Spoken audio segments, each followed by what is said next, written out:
আলহামদুলিল্লাহ। তো দর্শক, দেখতে পাচ্ছেন আমরা এই মুহূর্তে অবস্থান করছি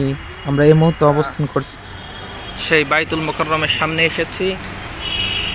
তো দীর্ঘ সময় অপেক্ষা করার পর এখানে আমরা দেখতে পাচ্ছি অনেক সকাল সকালেই মুসল্লিদের আনাগোনা, মুসল্লিরা ভরপুর হয়েছে। দেখতে পাচ্ছেন আমরা বাইতুল মুকাররমের একেবারেই সামনে আছি। আজকে আমরা দেখাবো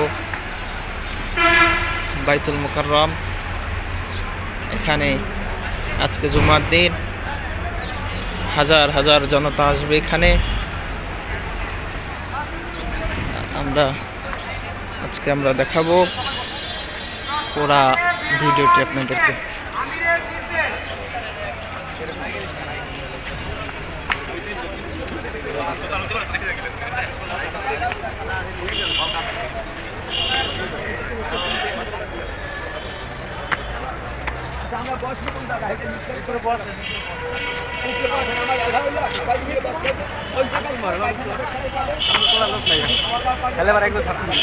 তো এইটা যেটা দেখছেন, এটা ছিল বাইতুল মুকাররমের বাইরে, মানে বাইতুল মুকাররম মসজিদের বারান্দার দিকে যে অংশ, সেটার মধ্যে আজকে কিরাত প্রতিযোগিতা ছিল।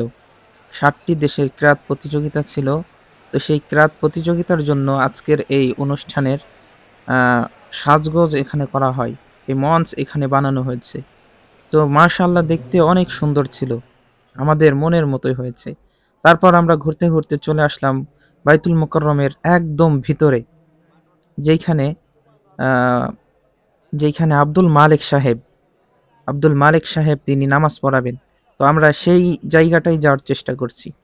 তো আমরা দেখতে পাচ্ছিলাম মানুষ আগে থেকে এসে জায়গাগুলো ধরে রেখেছে, শুয়েছিল। এই যে যে জায়গাটা দেখা যাচ্ছে, এইখানেই দাঁড়িয়ে তিনি আজকের খুতবা দিবেন। তো আমরা একটু দেখতে আসলাম সেই জায়গাটা।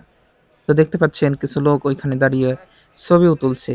অসংখ্য লোক শুয়ে রয়েছে, তারা আজকে শুধু জুমার খুতবা শুনবে তাই।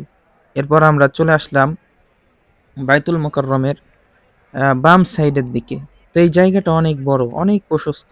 তো আমরা ঘুরে ঘুরে দেখছিলাম জায়গাটা। আসলে মাশাআল্লাহ, দেখতে অনেক সুন্দর ছিল। এই যে জায়গাটা দেখা যাচ্ছে, এটা আমরা 10 টাকার নোটে যে লোগোটা দেখতে পাই, এই যে এইখান থেকে সেই ছবিটা তোলা। মাশাআল্লাহ, দেখতে সুন্দর। এরপর আমরা যখন নামাজ শেষে বের হলাম, তখন ভাইরাল দেখতে পাচ্ছি এই টিপু সুলতান, এনার সাথে দেখা হলো। দেখার পর আমরা দাদার সাথে একটু সেলফি তুললাম। তোলার পর তিনি তার মতো চলে যাচ্ছিলেন। এরপরে দেখা হয়ে গেল আমাদের বড় ভাই জাকির ভাইয়ের সাথে। জাকির ভাইকে অনেকদিন পর দেখলাম। তো তারপর আমরা 3 বন্ধু মিলে একটু ঘোরাঘুরি করলাম। তো দর্শক, আজকে আমরা সামান্যভাবে আপনাদেরকে একটু বাইতুল মুকাররমের আশপাশটা দেখালাম। তো আপনারা ভালো থাকবেন, সুস্থ থাকবেন। আবারও দেখা হয়ে যাবে অন্য কোনো ভিডিও।